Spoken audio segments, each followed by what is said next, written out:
সমুদ্রের মাঝখানে এক জাহাজ প্রচণ্ড ঝড়ের মধ্যে পড়ে লণ্ডভণ্ড হয়ে গেল। সেই জাহাজের বেঁচে যাওয়া এক যাত্রী ভাসতে ভাসতে এক নির্জন দ্বীপে এসে পৌঁছালো। জ্ঞান ফেরার পর প্রথমেই সে আল্লাহর কাছে প্রাণ খুলে ধন্যবাদ জানালো তার জীবন বাঁচানোর জন্য। প্রতিদিন সে দ্বীপের তীরে এসে বসে থাকত, যদি কোনো জাহাজ সেদিকে আসে এই আশায়। কিন্তু প্রতিদিনই তাকে হতাশ হয়ে ফিরে আসতে হতো। এরই মধ্যে সে সমুদ্র তীরে তার জন্য একটা ছোট ঘর তৈরি করে ফেলল। সমুদ্রের মাছ ধরে এবং বন থেকে ফলমূল শিকার করে সে বেঁচে থাকল। এরই মধ্যে সে একদিন খাবারের খোঁজে বনের মধ্যে গেল।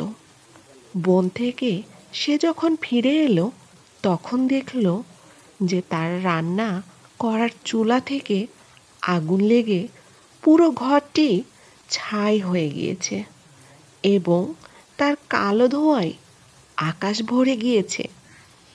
লোকটি চিৎকার করে উঠল, হায় আল্লাহ, তুমি আমার ভাগ্যে এটাও রেখেছিলে। পরদিন সকালে এক জাহাজের আওয়াজে তার ঘুম ভাঙল। জাহাজটি সেই দ্বীপের দিকে তাকে উদ্ধার করার জন্যই আসছিল।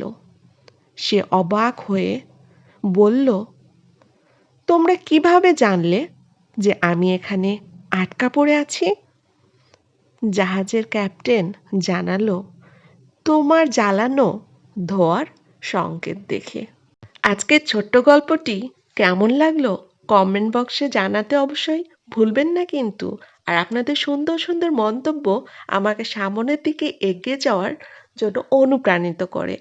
এখন তো গাছে আতা ধরেছে, আর আমার নানির গাছের আতা আমি না খেলে হয়? আর আমার দরদের নানি আমাকে আতা দিবে না, সেটা কি করে হয় বলেন? এই জন্য আমার নানি গাছ থেকে পেড়ে আতা নিয়ে চলে আসছে নাতনির জন্য। আর আমিও আপনাদের সাথে শেয়ার করে নিলাম, আপনাদের ছাড়া তো আমিও খেতে পারবো না তাই। আর এখানে কি বানানো হচ্ছে আপনারা গেস করেন তো? কি ফুলকো ফুলকো বানানো হচ্ছে? লুচি? না, লুচি না, এগুলো হচ্ছে আন্ধাসা। আমাদের চাঁপাইনবাবগঞ্জের অঞ্চলে এগুলোকে আন্ধাসা বলে। আপনাদের দিকে কি বলে অবশ্যই কমেন্টে জানাবেন।